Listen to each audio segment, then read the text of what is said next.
Welcome back to my YouTube channel Yonik classes. तो आज हम एसओएससी की एक न्यू जो वीडियो है वो लेकर आए हैं। जैसे कि आप सभी ने देख ही लिया होगा थंबनेल पर कि आज जो है ह्यूमैनिटीज़ और एएफपीएस, चाहे ह्यूमैनिटीज़ क्लास आपकी 11th के लिए हो, ठीक है, चाहे क्लास 9th के लिए हो, ठीक है, और यानी कि एएफपीएस जिसके में भी आपका सोशल साइंस आ रहा है उसके लिए वीडियो है। आपको पता होगा थोड़े टाइम पहले ही हमने फंडामेंटल राइट्स को बहुत अच्छे से एक्सप्लेन करके समझा था, जो आप सभी के लिए बहुत ज़्यादा हेल्पफुल रहा होगा। जिसने नहीं देखी वीडियो उसका लिंक डिस्क्रिप्शन बॉक्स में दे दिया जाएगा, आप वहां पर जाकर डायरेक्ट देख सकते हैं। तो अब देखेंगे हम फंडामेंटल राइट्स के एमसीक्यूज। तो फंडामेंटल राइट्स अपने होते क्या हैं, वो बेसिक जो राइट्स होते हैं, इसका मतलब क्या, फंडामेंटल राइट्स एक ऐसे बुनियादी जो हमारे अधिकार हैं, जो बेसिक हमारे राइट्स होते हैं, जो हर एक व्यक्ति को चाहिए, जिसके बिना उसकी जो लाइफ है वो लाइफ जीने लायक नहीं हो सकती है। तो वैसे राइट को हम फंडामेंटल राइट्स कहते हैं। आपको ये ध्यान में रखना है। किस टाइप के क्वेश्चन आएंगे चलिए देखते हैं, और उसी के अकॉर्डिंग आपको क्या करना पड़ेगा, अपना ये पूरा टॉपिक फंडामेंटल राइट्स का करना पड़ेगा। क्योंकि केवल एमसीक्यूज करने से कुछ नहीं होता है, आपको टॉपिक कवर करना पड़ेगा, जो मैं पहले ही आपको करवा चुकी हूँ। तो अभी तक अगर आपने इस वीडियो को लाइक नहीं किया है, शेयर नहीं किया अपने दोस्तों के पास, क्योंकि आप सभी को पता होगा, पता नहीं यूट्यूब हमारे साथ क्या कर रहा है, नोटिफिकेशन नहीं देता है वीडियो की, हमारी जो वीडियोस होती हैं। तो आप सभी की जिम्मेदारी है कि आप सभी क्या करें, इस वीडियो को दबाकर शेयर करें, ठीक है, और लाइक करें, और कमेंट में अपना जो है आंसर अटेम्प्ट करते हुए साथ साथ में चलेंगे, और लास्ट में मुझे बताएंगे कि वीडियो कैसी लगी। तो चलिए फटाफट देखते हैं अपना यहाँ पर फर्स्ट क्वेश्चन है, what do you mean by right to equality. इसका मतलब है राइट टू इक्वालिटी, ये हमारा एक फंडामेंटल राइट है, इसके बारे में आप क्या समझते हैं, हमें यहाँ पर ये बताना है। राइट टू इक्वालिटी यानी कि समानता का अधिकार। तो फर्स्ट ऑप्शन है rich people are higher than poor, B option है all are equal before law, C option है गवर्नमेंट ऑफिसर आर सुपीरियर, और डी है नन ऑफ दीज। तो बताइए राइट टू इक्वालिटी जो होता है अपना, देखो फर्स्ट ऑप्शन को अगर हम देखें, रिच पीपल आर हायर, यानी कि जो अमीर व्यक्ति हैं उनको ज़्यादा महत्व दिया जाएगा गरीब व्यक्तियों की तुलना में। तो इसका मतलब ये तो बिल्कुल गलत है ना। राइट टू इक्वालिटी का मतलब है कि कानून की नज़र में और वैसे भी क्या है, हर कोई व्यक्ति समान है, इक्वल है। तो ये हमारा ऑप्शन यहाँ पर कट हो जाता है। सेकंड देखो, all are equal before law, जैसे मैंने कहा कानून की नज़र में हर व्यक्ति समान है, इक्वल है, लॉ यानी कि जो हमारा कानून है उसकी नज़र में। तो हमारा ऑप्शन नंबर बी अपना करेक्ट हो जाएगा। अब हम नेक्स्ट क्वेश्चन पे चलते हैं। आई होप आप सभी कभी बी ऑप्शन यहाँ पर करेक्ट आया होगा। देखिए नेक्स्ट क्वेश्चन है, who is the father of the Indian constitution. तो यहाँ पर आप सोचेंगे कॉन्स्टिट्यूशन वाला जो चैप्टर है उसका एमसीक्यू यहाँ पर क्यों दिया, क्योंकि ये जो है आप एक तरीके से कहा जा सकता है हर एग्जाम में फेवरेट क्वेश्चन कहा जा सकता है, इंपॉर्टेंट क्वेश्चन है ये आपका। तो देखिए इंडियन कॉन्स्टिट्यूशन के फादर कौन है, जनक कौन है। पहला है महात्मा गांधी, दूसरा पंडित जवाहरलाल नेहरू, तीसरा सरदार पटेल, और फोर्थ ऑप्शन दे रखा है डॉक्टर बी.आर. अम्बेडकर। तो father of the Indian constitution आपको बिल्कुल अच्छे से ध्यान रखना है, डॉक्टर बी.आर. अम्बेडकर रहे हैं।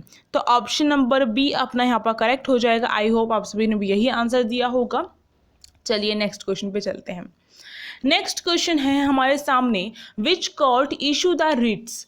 तो रिट्स क्या होते हैं पहले ये समझ लेते हैं। अगर किसी ने प्रीवियस वीडियो देखी होगी मेरी, यानी कि फंडामेंटल टॉपिक की, कॉन्सेप्ट की, तो आपको पता होगा रिट्स, जो रिट होते हैं वो किस लिए लगाए जाते हैं, जब हमारे बाकी के जो स्टार्टिंग के जो 5 फंडामेंटल राइट्स खतरे में होते हैं, यानी कि हमसे छीन लिए जाते हैं, फिर कुछ भी होता है, तो उसके लिए रिट जो है हम सीधे कहाँ पर जा सकते हैं, सुप्रीम कोर्ट में जा सकते हैं हम सीधे, और सुप्रीम कोर्ट का दरवाज़ा खटखटा सकते हैं। इसका मतलब तो ये है कि हम सीधे, हमें जो अपना डिस्ट्रिक्ट लेवल पर कोर्ट होती है, पहले हम अगर नॉर्मल किसी भी केस को लेकर जाते हैं तो पहले डिस्ट्रिक्ट लेवल होता है, ठीक है, उसके बाद हायर कोर्ट होता है, फिर उसके बाद सुप्रीम कोर्ट होता है। तो हमें पड़ाव पार करके सुप्रीम कोर्ट तक जाना पड़ता है, पर फंडामेंटल राइट्स में हमें क्या है, सीधे सुप्रीम कोर्ट में हम जा सकते हैं। आपको ये ध्यान रखना है। तो ये चीज़ दी गई है, और ये आपका जो फंडामेंटल राइट 6 वाला है उसके अंदर दी गई है। उसका नाम आप सभी को मुझे कमेंट बॉक्स में बताना है। हिंदी में मैं बता देती हूँ आपको, संवैधानिक उपचारों का अधिकार कहा जाता है, ठीक है। अब देखो यहाँ पर, और इसका जो ऑप्शन नंबर जो डी है यहाँ पर करेक्ट होगा अपना, जो राइट्स होते हैं वो सुप्रीम कोर्ट और हायर जो कोर्ट है अपनी दोनों की दोनों लगा सकते हैं। ज़्यादा सुप्रीम कोर्ट के पास पावर होती है लगाने की, पर कुछ मामलों में हाई कोर्ट भी लगा सकती है, ठीक है। तो दोनों कोर्ट्स लगा सकती है, आपको ध्यान रखना है। अगर ऑप्शन में हाई कोर्ट नहीं है और सुप्रीम कोर्ट दिया गया है केवल, तो सुप्रीम कोर्ट पर आप टिक करके आएंगे, ठीक है। नेक्स्ट देखिए, नेक्स्ट आपका है what are the fundamental rights provided by the constitution of India. तो फंडामेंटल राइट्स जो हमारे इंडिया के कॉन्स्टिट्यूशन ने हमें प्रोवाइड किए हैं वो कौन कौन से हैं ऑप्शन में से। तो देखो, right to equality, right to freedom, right against exploitation. तो ये तीनों के तीनों हमारे क्या फंडामेंटल राइट्स हमने पढ़े थे। तो इसका अपना ऑप्शन हो जाएगा अपना ये ऑल ऑफ द अबव, ठीक है। और total number of fundamental rights कितने हैं वो हमारे 6 हैं, आपको ये भी ध्यान रखना है, ठीक है। चलिए अब नेक्स्ट क्वेश्चन पे चलते हैं। नेक्स्ट क्वेश्चन अपना यहाँ पर है right to move freely falls under, यानी कि हमें स्वतंत्र घूमने की जो आज़ादी है वो उसका जो अधिकार है वो हमें कहाँ से मिला है।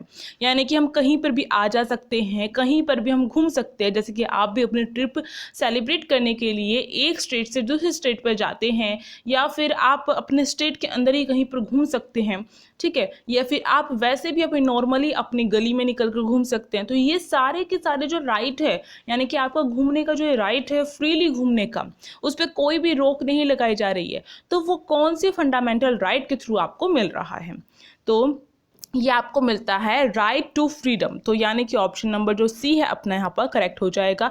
आपको ध्यान रखना है इसके अंदर 6 जो राइट्स हमें मिलते हैं राइट टू फ्रीडम के अंदर, वो आपको उसी कॉन्सेप्ट वाली वीडियो मिलेगा, तो उसे देखना मत भूलिएगा। अच्छे से नोट्स हैंड रिटन बना लीजिएगा, क्योंकि मैंने नोट्स बनाए हुए हैं उसमें, तो आप देखकर नोट्स अपने हैंड रिटन बनाइए, ठीक है। नेक्स्ट क्वेश्चन देखते हैं। और ये भी क्वेश्चन बताइए मुझे कि संविधान की हृदय और आत्मा जो है, लास्ट वाला जो अपना संवैधानिक उपचारों का अधिकार था, उसे किसने कहा है कि वह संविधान क्या क्या है, हृदय और आत्मा है। यानी कि हार्ट एंड सोल जो है, लास्ट वाला जो अपना फ्रीडम लास्ट वाला जो अपना फंडामेंटल राइट था, उसे किसने कहा है। मुझे कमेंट बॉक्स में बताइए, लास्ट तक आते आते मैं आप सभी को उसका आंसर बता दूंगी। अब देखो यहाँ पर अपना नेक्स्ट क्वेश्चन है which fundamental rights can not be suspended even during an emergency. जैसे कि आप सभी को पता होगा, हमारी इमरजेंसी जो है 1975 में लगी। इमरजेंसी मीन्स हमारा जो आपातकाल है, आपातकाल के टाइम पर क्या होता है, एक टाइप से कर्फ्यू टाइप, जैसे हम कहते हैं ना कर्फ्यू लग गया है, ठीक है, ऐसा आपने बहुत बार सुना होगा। तो आपातकाल या फिर इमरजेंसी क्या होती है, उसमें सारी चीज़ें जो होती है बंद कर दी जाती हैं, सब पर रोक लगा दी जाती है, हमारा जो फंडामेंटल राइट्स होते हैं वो भी हमसे छीन लिए जाते हैं, ठीक है। तो एक ऐसी स्थिति होती है जिसमें हमारे पहली बार जो होते हैं फंडामेंटल राइट्स हमसे छीन लिए जाते हैं, उसके अलावा कोई नहीं छीन सकता हमारे जो फंडामेंटल राइट्स हैं। और कुछ लॉज वगैरह होते हैं, जैसे कि अगर आपने किसी का मर्डर कर दिया है तो आपका जो राइट टू लाइफ है उसका जो राइट है आपसे छीन लिया जाएगा, जो आपका राइट टू फ्रीडम के अंदर आता है। तो ये सब कुछ मैंने आपको पहले ही बताया था।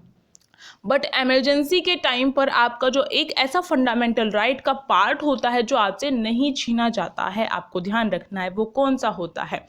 तो देखिए, राइट टू स्पीच पहला ऑप्शन दे रखा है, दूसरा है राइट टू रिलीजन, ठीक है, तीसरा है राइट टू इक्वालिटी, और फोर्थ ऑप्शन है right to life and personal liberty.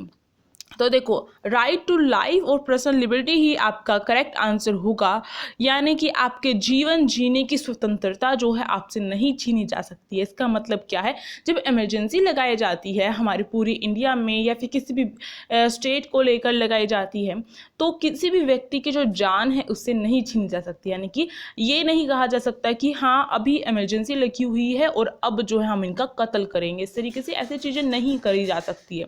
तो आपको ध्यान रखना है फंडामेंटल राइट का एक पार्ट होता है जो कभी भी क्या है उस पर रोक नहीं लगाई जाती है, चाहे वो इमरजेंसी का टाइम ही क्यों ना हो। तो ऑप्शन नंबर डी अपना यहाँ पर करेक्ट हो जाएगा। नेक्स्ट क्वेश्चन देखते हैं। नेक्स्ट क्वेश्चन है if a 13-year old child is working in a factory what is it called. यानी कि अगर 13 साल का एक जो बच्चा है वह किसी फैक्ट्री में क्या कर रहा है, काम कर रहा है, तो उसका कौन सा यहाँ पर जो इसे क्या कहा जाएगा, सिंपली यहाँ पर ये पूछा गया है। तो यहाँ पर आपका ऑप्शन कौन सा होगा, पहला ऑप्शन दे रखा है फ्रीडम टू एजुकेशन, दूसरा चाइल्ड लेबर, थर्ड है both A and B, and fourth हमें दे रखा है नन ऑफ दीज। तो देखो, अगर कोई भी बच्चा 13 ईयर से कम है तो मैंने आपको बताया था वो क्या कहा जाएगा, चाइल्ड लेबर कहा जाएगा। तो आई थिंक आपने ऐसे वगैरह भी लिखे होंगे इसके ऊपर चाइल्ड लेबर के क्या होते हैं, ठीक है। तो ये जो है आपका ऑप्शन नंबर जो बी होगा यहाँ पर करेक्ट हो जाएगा, क्योंकि 14 साल से कम उम्र का बच्चा अगर कहीं पर भी किसी भी फैक्ट्री वगैरह में काम करता है या फिर ख़तरनाक जो भी डेंजरस जो भी होते हैं, हार्मफुल जो फैक्ट्रीज वगैरह होती हैं वहाँ पर काम करता है, तो उसे चाइल्ड लेबर कहा जाता है। अब नेक्स्ट क्वेश्चन देखते हैं। नेक्स्ट क्वेश्चन हमारे सामने है, secularism means that the state promotes, यानी कि जो धर्मनिरपेक्षता होती है वो जो होता है वो स्टेट यानी कि हमारा जो राज्य है, इसका मतलब क्या है, ये इन्होंने क्या रखा है, इसका मतलब क्या है, राज्य किसको प्रमोट करेगा। पहला ऑप्शन है वन रिलीजन, दूसरा है नो रिलीजन, तीसरा हमें दे रखा है बोथ ए एंड बी, और फोर्थ दे रखा है नन ऑफ दीज। तो जो स्टेट होता है, सेक्युलरिज्म के अंदर स्टेट जो होता है किसी भी रिलीजन को प्रमोट नहीं करता है। जैसे मैंने आपको पहले बताया था, हमारे देश का कोई भी एक धर्म नहीं है और ना ही स्टेट यानी कि जो हमारी स्टेट गवर्नमेंट हो गई या फिर हमारी ऑफिशियल जो ये सेंट्रल गवर्नमेंट है, इसमें से कोई भी गवर्नमेंट नहीं कर सकती है किसी भी एक धर्म को, किसी भी एक रिलीजन को प्रमोट नहीं कर सकती है, क्योंकि हमारा देश धर्मनिरपेक्ष देश है। हम किसी भी धर्म को सपोर्ट नहीं करते हैं, तो प्रमोट नहीं कर सकती, आपको ध्यान रखना है। नो रिलीजन इसका आंसर करेक्ट होगा। तो ऑप्शन नंबर बी आपका यहाँ पर क्या हो रहा है, करेक्ट हो रहा है। और जो मैंने आपको क्वेश्चन दिया था, आई थिंक आपने उसका आंसर दिया होगा कि संविधान का जो हृदय और आत्मा, जो लास्ट वाला हमारा फंडामेंटल राइट है, यानी कि संवैधानिक उपचारों का अधिकार, उसको किसने हृदय और आत्मा कही है, संविधान की। तो ये जो है आपका ऑप्शन करेक्ट होगा इसका, डॉक्टर B.R. अम्बेडकर। तो आपको B.R. अम्बेडकर को लेकर दो बातें ध्यान रखनी है, एक तो यही जो अभी मैंने बताई, दूसरा क्या है, ये कॉन्स्टिट्यूशन के फादर कहे जाते हैं, ठीक है। राइट टू वोटर जो है आपका, वो कौन से के अंदर आता है, कौन से फंडामेंटल राइट के अंदर आता है, ये मुझे अभी आप कमेंट बॉक्स में बताएंगे। राइट टू वोटर वाला, ठीक है। तो ये इंपॉर्टेंट है, पूछा जाता है, तो इसलिए मैंने आपको उस कॉन्सेप्ट वाले वीडियो में भी कवर किया होगा।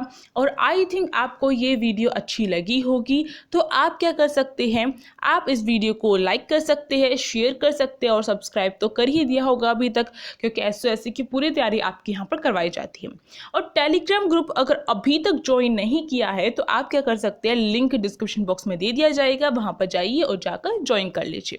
इसके साथ साथ हमारी इंस्टाग्राम आईडी जो है उसका नाम है योनिक क्लासेस, के नाम से सर्च करेंगे इंस्टाग्राम पर जाकर, तो आपको हमारी जो इंस्टाग्राम आईडी है वो मिल जाएगी, उसे आप फॉलो कर सकते हैं। और कोई भी क्वायरी हो, कोई भी क्वेश्चन हो, तो अब वहाँ पर आप मुझसे पूछ सकते हैं फ्रीली, और सबके आंसर देने की पूरी कोशिश की जाती है जब भी मैं एक्टिव होती हूँ, ठीक है। तो यहाँ पर यही सब कुछ बताना था, और आपको आइडिया लग गया होगा फंडामेंटल राइट से आपके कैसे क्वेश्चन आने वाले हैं। तो वीडियो अच्छी लगी तो फिर से वही लाइक, शेयर एंड सब्सक्राइब। और इसके साथ साथ अब मैं मिलूंगी आपको नेक्स्ट क्लास में। तो अगली जो क्लास है आपको कौन से सब्जेक्ट की चाहिए, मुझे आप कमेंट बॉक्स में बताइएगा। और साथ ही साथ आपको ये वीडियो कैसी लगी, आपकी एक छोटी सी कमेंट जो है हमें मोटिवेट करती है। Thank you for watching this video.